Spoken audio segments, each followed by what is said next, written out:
Spanish-Comanche Frontier 3 Decisive Battles. Welcome to Native Legends and History Stories. Join us to explore the untold stories of America's past. Blood drips from Father Taro's severed head onto the sacred altar of San Saba mission. His eyes gouged out, his scalp torn away. His vestments stripped from his lifeless body. This was no ordinary raid. This was the day 2,000 Comanche warriors brought hell to the Spanish frontier. The mission bell tolls for morning mass on March 16, 1758. Priests move through their morning rituals inside the stone fortress. Chalices gleam in candlelight. Incense smoke curls toward wooden beams. The walls rise high against the plains, mortared with Spanish pride and determination. Guard towers punctuate each corner, built to spot raiders long before they reach the gates. But on this morning the watchman's eyes fail them. The first war cry splits the air. Through the morning mist emerge the Comanche faces, painted black and red for war. French muskets gleaming in the early light. Warriors notch arrows to bowstrings made from twisted buffalo sinew. Others level their guns, powder carefully measured. The rest brandish war clubs and lances, metal tips catching the sun's first rays. Father Fray Miguel de Molina's sandals echo through mission corridors as he runs to sound the alarm. His heart pounds against his ribs.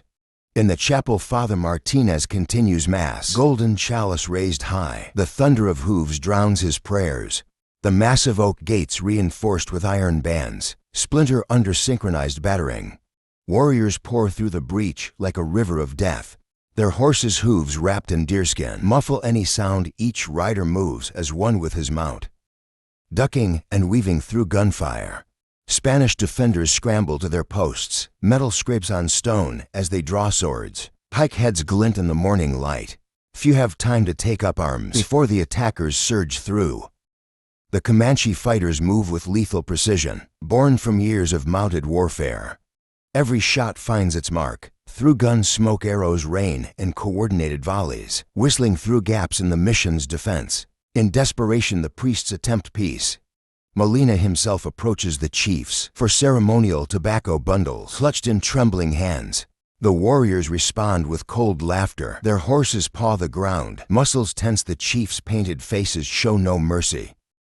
Flames erupt along the mission walls. Fire arrows arc over the battlements, igniting thatch and timber. Black smoke chokes the air. Through the chaos, Molina glimpses his fellow priests cut down one by one. Sacred silver vessels shatter on the chapel floor. Storage rooms, built to sustain the mission through winter.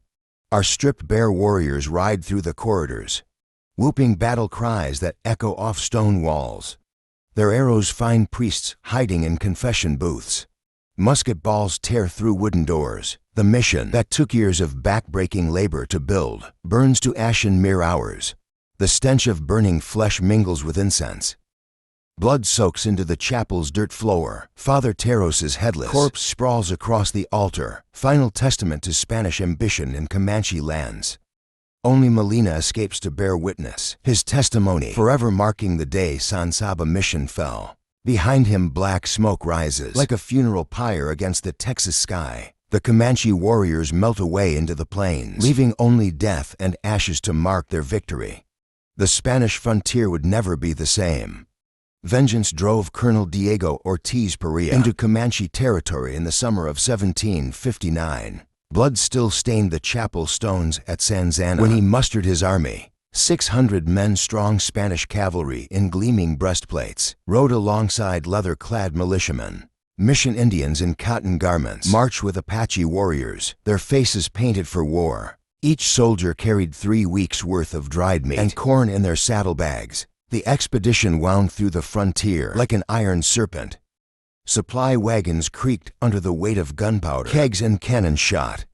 Scouts rode ahead on swift mustangs, watching for war parties at night. Sentries stood guard as wolves howled in the distance. By late summer, they reached the charred remains of San Saba mission. Blackened stones jutted from the earth like broken teeth. Scorched crucifixes lay half buried in the dirt. The stench of death still lingered. Under a crumbling arch, Ortiz gathered his officers. Their boots crunched on shattered roof tiles as they swore oaths of retribution. Scout parties returned with news that set Ortiz blood racing. A Tavaya village sprawled near the Red River's banks, its oval lodges protected by thick wooden walls. Smoke from cooking fires rose above the stockade. Warriors patrolled the ramparts, French muskets glinting on their shoulders. Ortiz pressed his army forward through rolling grasslands. Each dawn brought them closer to their quarry. The soldiers' excitement grew with every mile, but the Comanche had been watching, waiting, plotting their counterstroke with tactical precision. As the Spanish column approached the Red River, disaster struck. The lead elements hit what seemed to be solid ground, but the sandbank was a trap. Horses plunged leg-deep into treacherous sand. Riders pitched forward in their saddles. Wagon wheels sank to their axles. Our mounts thrashed helplessly, neither advancing nor retreating possible, wrote a Spanish cavalry officer in his blood-stained journal. Warriors materialized from the tree line like vengeful spirits. Musket fire erupted from three sides. Lead balls punched through Spanish armor. At point-blank range, horses screamed. Men died clutching wounds that spurted crimson. The air filled with powder, smoke, and the thunder of guns. Ortiz bellowed orders through the chaos. Gunners wrestled their cannon into position, wheels scraping on rocks. The guns spoke with earth-shaking roars. 11 shots slammed into the village stockade, but when the smoke cleared, the walls still stood. Warriors atop the ramparts jeered and beat their shields with war clubs. Then came the devastating counterattack. Comanche cavalry burst from hidden positions, hundreds of mounted warriors moving as one. They bent low over their horses' necks, presenting impossible targets. Their own muskets blazed arrows black in the sky. Each volley found gaps in the Spanish formation. The Comanche riders demonstrated their mastery of mounted combat. They fired accurately at full gallop, reloading with practiced ease. Some hung from their horses' sides, using the animals as shields. Others rode knee to knee in coordinated groups, each protecting the other's flanks. Their horses trained for war, never shied from the gunfire. Spanish discipline crumbled. Militiamen broke ranks and fled. Mission Indians melted away into the brush. Even some of Ortiz's regular troops threw down their weapons and ran. The proud army that had marched north seeking vengeance now fought desperately for survival. As darkness fell, Ortiz made the bitter choice. He ordered a retreat, abandoning precious cannons and supply wagons in the mud. His remaining men limped south, their dreams of glory shattered behind them. Victory songs echoed from the Tavaya village. The battle at Red River marked more than a military defeat. It showed that the Comanche, armed with French weapons and hardened by generations of warfare, could match and overcome Spanish military might. The balance of power on the frontier had shifted. Ortiz's failed campaign became a symbol of Spanish decline, while Comanche dominance over the plains only grew stronger. Colonel Diego Ortiz Barria stood at his command post in Presidio, San Luis de las Amarias, hands trembling as he read the patrol reports. Each paper detailed fresh horrors. From the San Saba ruins, the mission's stone walls, once pristine white, now stood blackened with soot. Blood had soaked deep into the chapel's wooden floors. Every building bore witness to the Comanche's calculated savagery. Patrol riders discovered batas sprawled across the mission grounds. Priests lay where they fell, their robes torn away, batas mutilated beyond recognition. Empty eye sockets stared at the Texas sky. Spanish weapons, muskets, swords, powder, horns had vanished from the armory. The granaries stood empty, winter stores carried away on Comanche horses. In the mission's paddocks, vultures feasted on slaughtered livestock. Cattle carcasses rotted in the sun. Horse corrals gaped empty, their gates splintered. Even the mission's prized breeding stallions were gone, either stolen or killed. The survivors, who staggered south to the Presidio, arrived with nothing but the clothes on their backs. Molina's written account reached Ortiz's desk, ink still fresh. Not a single corn kernel remains in our storehouses. The priest wrote, no tools to work the fields, no horses to pull our plows. The Comanche stripped away not just lives, but any hope of rebuilding. Smoke from the burning mission rose in thick columns, visible from Spanish settlements 20 miles distant. The message was clear: no Spanish outpost was safe. Fear spread through frontier communities like wildfire. Farmers abandoned outlying fields. Ranchers drove their herds closer to fortified towns. Every wisp of dust on the horizon triggered panic. The ripples of destruction spread beyond Spanish settlements. Apache scouts, longtime Spanish allies, reported growing unrest among their people. The sight of Comanche warriors wielding French muskets, moving with military precision, shook their confidence in Spanish protection. Other tribes watched and waited, weighing whether to abandon their Spanish alliances. Ortiz's quill scratched desperately across parchment as he wrote to neighboring commanders. "The savages show unprecedented coordination," he reported. "Their French weapons match our own. Their raids grow bolder by the day. Without immediate reinforcement, the entire frontier may be lost." The letters wrote out with his fastest couriers, racing against time. Weeks stretched into months. The Spanish crown's response arrived with summer's heat. Immediate action was required. But the order brought no additional troops, no fresh supplies. Ortiz would make do with what he had. By late summer 1759, he had assembled his army. Spanish regular soldiers marched alongside frontier militiamen, their uniforms a mix of regulation blue and homespun cotton. Mission Indians, who had accepted Christianity, fought beside paint-streaked Apache warriors. Old tribal rivalries simmered beneath the surface. Trust was as scarce as water in the Texas summer. The column moved north through grasslands yellowed by August sun. Scout parties ranged ahead, searching for Comanche signs. Tension grew with each passing day. Men jumped at shadows. Arguments broke out over minor issues. The weight of vengeance pressed down, heavier than their packs, at the Brazos River. The expedition's fragile discipline shattered. Scout reports mentioned Indian movement ahead. Exhausted by weeks of fruitless searching, Ortiz's men spotted smoke from a village, and without waiting for confirmation, they attacked. Their victims were Tonkawa, peaceful traders who had no part in the San Saba raid. The Spanish assault left 55 dead, including women gathering roots and children playing by the river. Warriors tried to defend their families, but fell before Spanish guns. The soldiers dragged away 149 captives in chains. Ortiz recorded the attack as a victory in his reports. His men celebrated with captured food and drink, but the hollow triumph turned to ashes in their mouths. Every soldier knew they had struck the wrong target. The real enemy still roamed free. The true test awaited at the Red River. There the Spanish column finally found their quarry, a Taiwaya village bristling with defenses. Oval lodges clustered behind thick wooden walls. Warriors in war paint manned the ramparts, French muskets ready above the stockade. French flags snapped in the wind, mocking Spanish authority. Ortiz surveyed the fortress through his spyglass, pride warring with apprehension. His men had marched hundreds of miles seeking vengeance. Now it stood before them strong as a Spanish presidio, defended by warriors who had already proved their lethal skill. As he lowered the glass, Ortiz knew the real battle was about to begin. The trap sprang shut at the Red River crossing. Ortiz's lead cavalry hit the sandbank at full gallop. Horses screamed as their legs plunged deep into treacherous ground. Riders pitched forward, armor clanging against saddle pummels. The main column crashed into the rear of the stall. Vanguard supply wagons jackknifed, their wheels spinning uselessly in shifting sand. Musket fire erupted from the tree line. Lead balls punched through Spanish breastplates at point-blank range. Warriors concealed in the woods worked their weapons with mechanical precision. Each volley found its mark among the trapped Spanish forces. Ortiz's written account captured his desperation. Enemy fire came from all quarters. Their muskets spoke with one voice, drowning out my commands, our own weapons. Few and precious could not match their fury.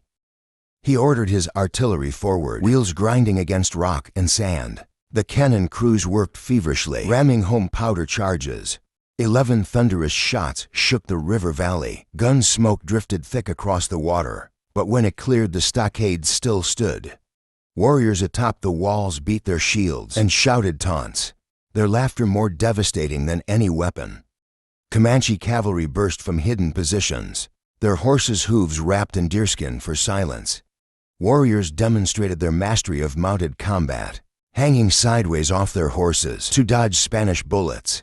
Others fired muskets with deadly accuracy while galloping at full speed, skills honed through years of buffalo hunting. Spanish discipline crumbled under the onslaught. Soldiers threw down their weapons and fled. Apache allies melted into the brush. Without a sound mission, Indians, caught between two worlds, vanished into the chaos. As night fell, Ortiz made the bitter choice to abandon his cannons and wagons. His shattered force retreated south, leaving their dreams of glory buried in Red River sand. 20 years passed before the Spanish crown found a commander capable of challenging Comanche dominance. Juan Bautista de Anza, newly appointed governor of New Mexico, brought fresh tactics and determination to the frontier. His target, the legendary war chief Cuerno Verde, whose raids had bled Spanish settlements white. De Anza assembled 600 men, veteran soldiers in polished breastplates, frontier militia and buckskin, Apache and Ute warriors with faces painted for war. He drilled them relentlessly, teaching them to fight as one unit. Under cover of darkness, they moved through mountain passes and dry arroyos, masking their approach with careful discipline. Scout parties tracked Comanche movement through the Greenhorn Mountains. They marked campsites, counted horse herds, noted the direction of cooking smoke. On September 3rd, they brought word. Cuerno Verde's band lay camped in a valley below, unaware of the noose tightening around them. De Anza divided his force into 3 columns, each taking position to cut off escape routes. The morning sun glinted off Spanish gun barrels as they closed the trap in the Comanche camp. Warriors lounged by cooking fires, their horses grazing nearby. Battle flags fluttered above Cuerno Verde's lodge. The war chief's reaction showed his legendary arrogance. Rather than retreat into the mountains, he called his warriors to attack. They mounted up with practiced speed, falling into formation behind their leader. Cuerno Verde sat high in his saddle, green feathered headdress streaming behind him. His horse's bridle jingled with silver ornaments. As he led the charge, Spanish muskets spoke first. Coordinated volleys tore into the Comanche ranks. Warriors fell from their horses, others wavered in their charge. But Cuerno Verde pressed forward, firing his own musket with deadly aim. His personal guard followed, loosening arrows that found gaps in Spanish armor. The L.A. Cruz's disciplined troops held their ground. Each time the Comanche regrouped for another charge, they met waves of concentrated fire. The Spanish columns pressed inward, their 3-pronged attack leaving no room for cavalry maneuvers. Cuerno Verde's warriors, used to fighting on open plains, found themselves trapped in shrinking space. The war chief's elite guard died defending him.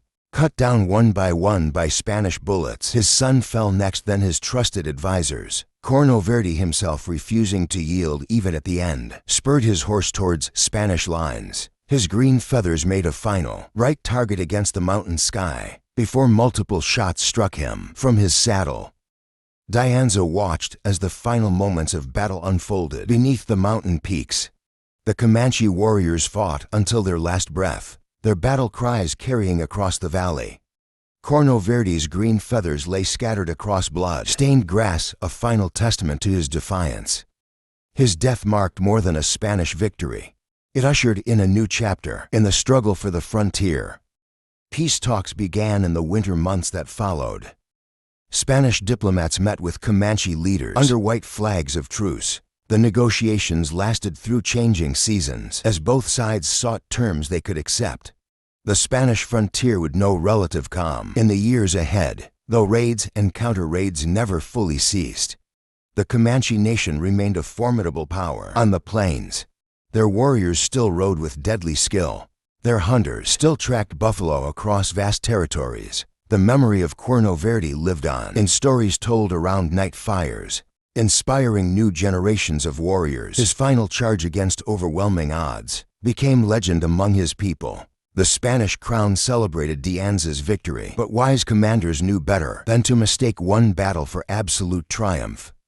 The frontier remained a land of shifting alliances and sudden violence, where today's victory could become tomorrow's defeat.